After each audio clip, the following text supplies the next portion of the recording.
Hey Waffle Gang, I do hope you are well. My name is Mark and today we're checking out some more relationship stories, and if you do love a Reddit story, why not consider hitting that like, subscribe, maybe that notification bell too. And let's crack on with today's first story, which comes from a throwaway account and asks, am I the a-hole for going to my ex-daughter-in-law's wedding? I, 56 female, have 2 children, Bob, 30 male, and Alice, 27 female. This is about Bob. He used to be married to my daughter-in-law, Ruth, 28 female. That is until 5 years ago, Ruth discovered that Bob was cheating on her while she was pregnant with my granddaughter. I was really disappointed in my son. I taught him to be better than this. I am a single mum. My husband died years ago and I have been remarried only after my kids were in their late teens. I know for sure that my late husband wouldn't approve of Bob's cheating, so long story short, Bob, Ruth and I had a fight. I told him I was very disappointed at him. How could he do this to his own wife? Bob yelled at me and said that I am his mother, not Ruth, so I should be taking his side. I said no, I will not support his infidelity under any circumstances. My daughter also thinks that her brother is wrong, but she is neutral about it. Bob was mad and left the house. I only saw him at the divorce hearings. I left him messages that if he wants to talk, I would be open to talk, but he didn't respond to my messages. Ruth was an orphan. She didn't have anyone else, so she saw me as her mother. Even after the divorce, she would visit me and bring me some gifts like flowers or cookies. I never stopped her. Ruth also never stopped calling me mum even after her divorce. I also love spending time with her and my granddaughter. About 3 years ago, I set up Ruth and my friend Patty's son, John. Patty and I have been close friends since childhood. She knew Ruth really well and loved her too. It was Patty's idea to set her son up with my daughter-in-law. Ruth and John totally hit it off. John was also a good father figure to her daughter. Recently, John and Ruth got married. Ruth wanted me to be there to walk her down the aisle. She told me she walked down the aisle alone when she was married to my son, but now she wants me to walk her down. I was happy for it, so I said yes. The news reached my son. He called me again to yell at me that what I am doing is wrong. I shouldn't be talking to Ruth because she and him are divorced. He forbade me to go. I told him he was being irrational. Even if he is divorced, that doesn't mean I have to cut off Ruth. I reminded him that it was his poor choice that led him to this. I didn't listen to my son and went to the wedding anyways. My son got the news and was peed. He kept cursing at me. I'm a deadbeat mum who left her own son for a whore. He called me a hypocrite that I didn't go to his wedding. He married his mistress, but was gallivanting at Ruth's wedding. My husband is with me, but he says my son has a point, but my daughter says otherwise. Was I wrong to go at her wedding? Edit, my son has emailed me to meet him. I guess I will have to meet him now. Just because you're his mother doesn't mean you should be defending his shitty choices. He's the one that went down this path. He's the one that continues to be absolutely awful to Ruth and to you as well, calling you a deadbeat mum after what he's done. But in the comments, why is Toby in jail says not the a-hole. I can understand how not picking your child's side would make you feel like you did the wrong thing. Your son sounds like a spoiled brat who is missing out on his child's life. Be there for your granddaughter and her mother. Also put some distance between you and your son until he stops verbally abusing you. You're doing the right thing. Your son doesn't want to feel like he's in the wrong and will not change till he can accept the truth about himself and want to change. Good luck, OP. OP does respond and says a parent's job is to teach their kids the right thing. If I supported his cheating, that would be me enabling him, which I don't want to do. But now I'm putting some distance. Last time I had any contact, I messaged him. You should calm down first and then talk to me. I cannot have a conversation with you if you are acting like a child. Love Chocolate Bar says your son ruined your granddaughter's family because he wanted to get his bits wet. He no longer has any leg to stand on for anything. I'm really glad you see the situation for what it is and that you and Ruth have each other, not the a-hole. OP says as a mother it was a hard choice for me. I tried to be there for him, but his mistress was not a good person. She was a mutual friend of Ruth and my son. She knew that he was married and she still pursued him. To me, that's not a quality woman. My soul couldn't just bring me to forget the fact that he was so cruel to Ruth when she was vulnerable. And And one more comment from Mayor who says, if I'm understanding your post correctly, he went no contact with you after you told him you were not taking his side in his split with Ruth. And other than the divorce proceeding, he has had no contact with you at all up until the day he heard you were attending Ruth's wedding and called you to yell at you about it. Is that correct? So, if you didn't attend his wedding, I assume it was at least in part because you were not invited, correct? Even if you were invited, I don't blame you for not attending, considering how he's behaved towards you. So no, your son does not have a point. Your husband is wrong. You have every right to maintain a relationship with your former daughter-in-law. You have every right to attend/participate in her wedding.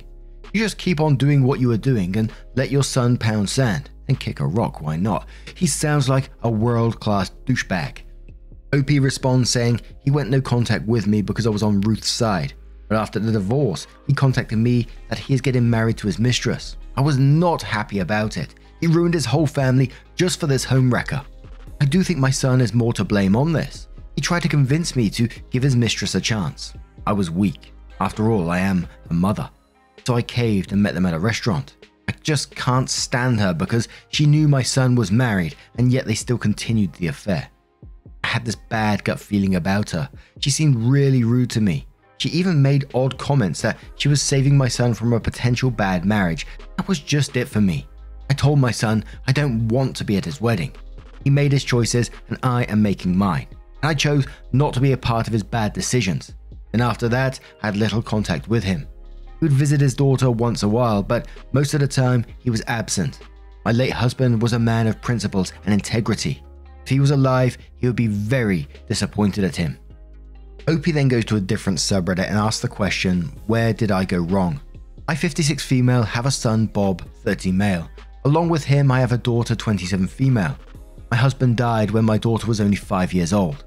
The death of their father came as a shock to Bob. I tried my best to comfort him.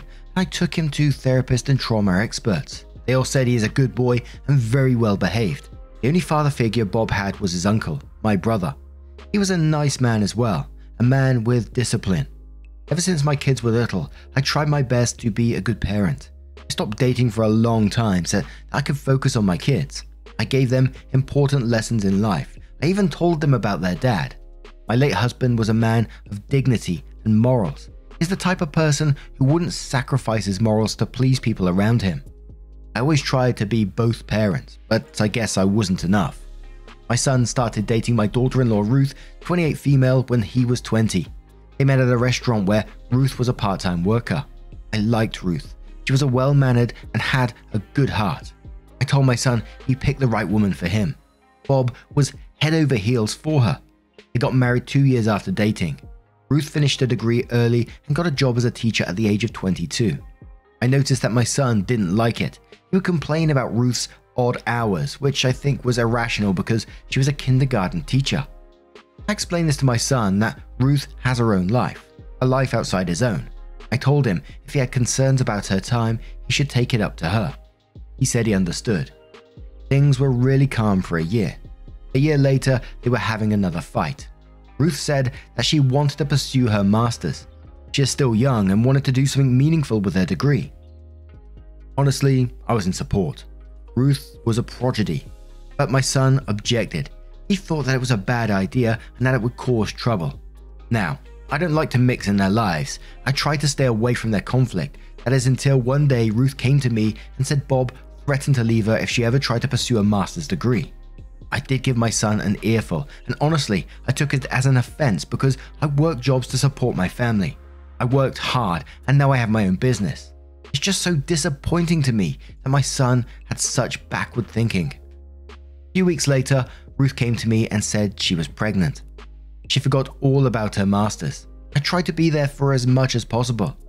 Later, Ruth discovers my son was cheating on her with a mutual friend of theirs. Ruth was devastated. I called a family meeting. There, Ruth was crying and told Bob how he could do this to her. Bob said things like Ruth doesn't love him. She doesn't make him feel special. Her friend always fulfills his needs and understands him better. He realized he was wasting his 20s by playing family with a woman who always fights him. I asked what were the fights and what did Ruth do to make him so angry. He said, her whole existence just bothers me. She cares more about her higher education than me. If she was a good wife, she would be a housewife rather than going out. I reminded him that I also had higher educations. He said that's different. They argued a lot. My son just called her a W word and a B the whole time. Moreover, he is an absent father to his own daughter. He pays child support but barely makes time for his daughter. He went low contact when I stood my ground and told him I would not support his infidelity at any cost. I met his mistress because he insisted I gave her a chance and told me that after meeting her I would change my mind about Ruth, but he was wrong. His mistress was not a nice person. My gut was telling me that she was not good-hearted either. She made an odd comment that she was saving my son from a potential bad marriage and I should be happy for him. I told him I will not be at his wedding if he marries the woman who wrecked his home. I know my son is more to blame, but she knew Ruth and Bob. She knew they were married. Recently, Ruth got married to John, my friend's son. Ruth asked me to walk her down the aisle. It reached my son's ears and he called me all sorts of vile names. He forbade me to go to her wedding and called me a hypocrite because I didn't come to his wedding, but I was going to Ruth's. I just told him to calm down and to talk to me when he's not acting like a baby. I just feel like a failure, like I failed my late husband too. My late husband would be disappointed in my son as well. I don't know where I went wrong. I tried my best to provide. Maybe not having a father made him like this. I sometimes now regret having him as my son, but I still love him. But I don't love the man he turned out to be. I guess being a single mum was a curse after all. Then OP comes back to update the original post and says, first of all, thank you for your comments. Although I got some hate comments calling me a bad mum and a failure, it was nice to see people supported me. It gave me strength to know I was not making a bad decision. So now on to the update. My son emailed me and said he wants to talk to me. I thought I should have a long conversation with him, but I made some ground rules. He's not to criticize or call anyone any names like the last time and will be civil when I am talking. He agreed. He came to my house yesterday during noon. My husband was off to work and my daughter was in her room. He sat down and there were moments of awkward silence. He asked me how I was and we had small talk. I asked him about his wife and that's when he started to cry. Not ugly crying, just a few tears. I can tell he is not doing well. I sat beside him and told him he can tell me. He tells me everything. He tells me that he's sorry for how he reacted. He understands why I might be ashamed of him.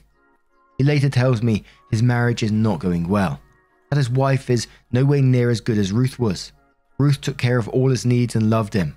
Yet he treated Ruth like trash. He's constantly fighting with his new wife. He knew he effed up a lot. He learned that the last time he visited his daughter and she kept referring to John as her dad. Bob tried to make her say the word dad and she screamed at him by saying, "You are not my dad." He saw how much happy Ruth was with another man and he realized what he'd just lost. I asked him, "Would you have missed Ruth if your wife did those things for you like Ruth did?" He was silent. I further told him, it seems to me that he only kept Ruth in his life because he used her to fulfill his needs.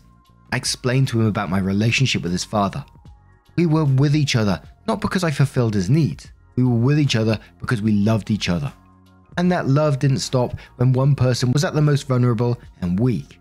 But he, my son, left Ruth when she was vulnerable and needed him the most. His needs were fulfilled when Ruth was just a housewife working a small job. But as soon as she has no need, he discarded her. It really hit him hard as he was sobbing. He said that he knows he was a crappy person, but he was manipulated by that bee. He said that about his wife. To be honest, I lost my cool and yelled. He should stop blaming other people for his mistake. It was his decision to cheat. It was his decision to leave Ruth. It was his decision to abandon his daughter. He cannot run away from his responsibilities and wonder why nobody is taking his side. Moreover, he hasn't learned anything from his mistakes because he is still calling his wife vile names. This is the same girl she claimed is better than Ruth. He had a choice not to cheat. He could have pushed her away when she tried to seduce him, but he didn't because in his mind, he made this fantasy that Ruth doesn't care about him because all she ever wanted was to complete her education. I raised him better than this. He is not just insulting my upbringing, he is also insulting his own father, and he will only see suffering in his life unless he takes full accountability of his actions. He told me he knows I was disappointed at him and he wants to make things right. He's trapped in a bad marriage because God is punishing him for how he treated his daughter and ex-wife. I told him if he wants to be a good man, he should start by apologizing to Ruth and become cordial with his daughter. I also gave him a reality check that his daughter already sees John as her dad, so I have doubts she will start calling him dad anytime soon, but he should at least try. I told him to apologize to his sister as well. If he really is miserable in his marriage, he should get a divorce or try counseling. Whatever decision he makes, I will support him. That does not mean I will forgive his wife, because she has also did Ruth wrong. Unless she makes an apology to Ruth, I don't think I can see her as a decent person. Lastly, I told him that even though I'm very much disappointed in him, I still love him. I will always guide him to what is right. He will always be my son. But this is his chance to be a better man. I believe in second chances. This time, I hope he cleans up his act. I'm proud of him that he acknowledges his wrongdoings. And there was a comment on this one to which OP replied. So someone said, OP, do your son a favor. Get some therapy recommendations for him and hand him the list. On things like this, one just doesn't clean up his act. That is vague and doesn't tell him how to do it. We need to do with the pull yourself up by the bootstraps mentality when it comes to stuff like this. If he wants to do the work to improve his relationship with his daughter, she can have two dads, frankly speaking. He has to work on himself. OP responds saying, I told him he should get therapy. If he needs money for that, I will give it to him, but he does need therapy. But about his daughter, I still have hope. Bob said he has tried to be there for his daughter, but his daughter still wants John as her dad. He has to start with baby steps. He can arrange the custody with Ruth or simply make full use of his visitations. And OP asked their own question to Reddit about themselves and about their own feelings. They said, I feel like I'm cheating on my now husband with my dead husband. This is my throwaway, and I will delete it soon. It's been 22 years since my husband died in an accident. I remember in his last moments, he was doing fine, he was too weak to speak, but still managed to say that he loves me and he loves his kids.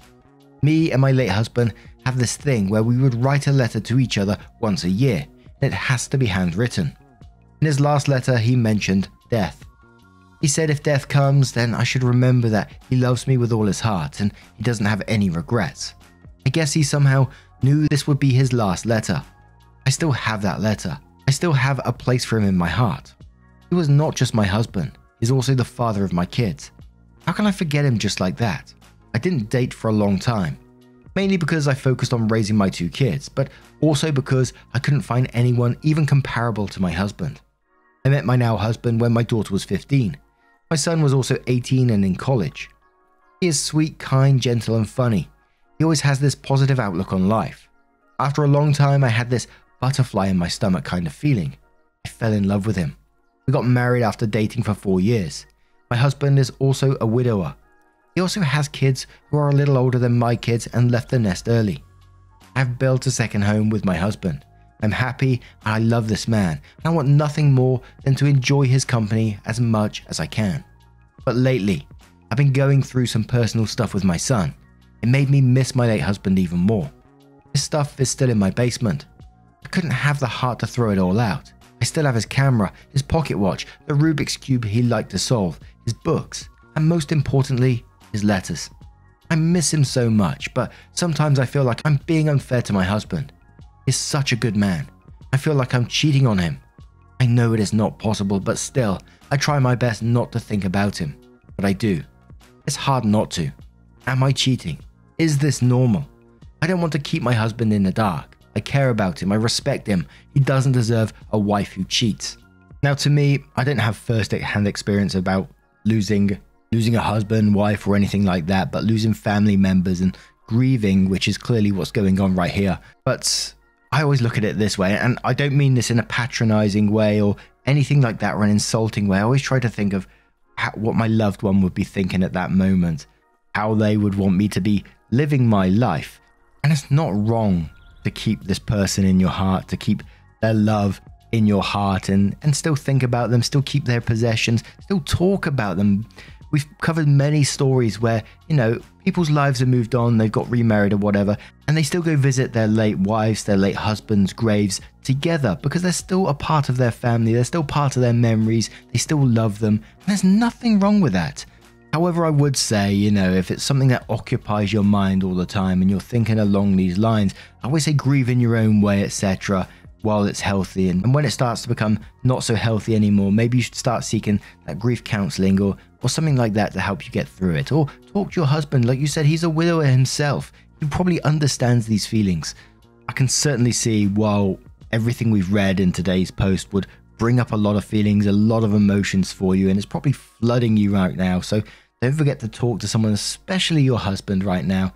Again, not trying to be patronizing or anything like that. I'm really just wishing you the best going forward, because it sounds like you've been for an absolute hell of a time just recently, and I'm wishing you all the best, truly. But now I'm going to turn this one to you guys. What do you guys make of this situation? What would you suggest to OP? Let me know your thoughts down in the comments below. And just a huge thank you from the bottom of my heart for getting involved in today's stories. Your love, your support, your time always means the absolute world to me. So thank you so much for getting involved. Truly, truly. And hopefully I will see you in the next one. Take care and very much love to you. Yeah, man, I remember being so naive when life was good, weather and palm trees. Back in the day, you were everything I need. But then along came a time when you crushed my dreams. Oh yeah, you played me like a fool when you made me believe that the line between love wasn't thick enough to read. Oh yeah, you see we in despair, crime everywhere. You're selling false hope cause you just don't care. Nah, you just don't care. Nah, you just don't care. You just don't.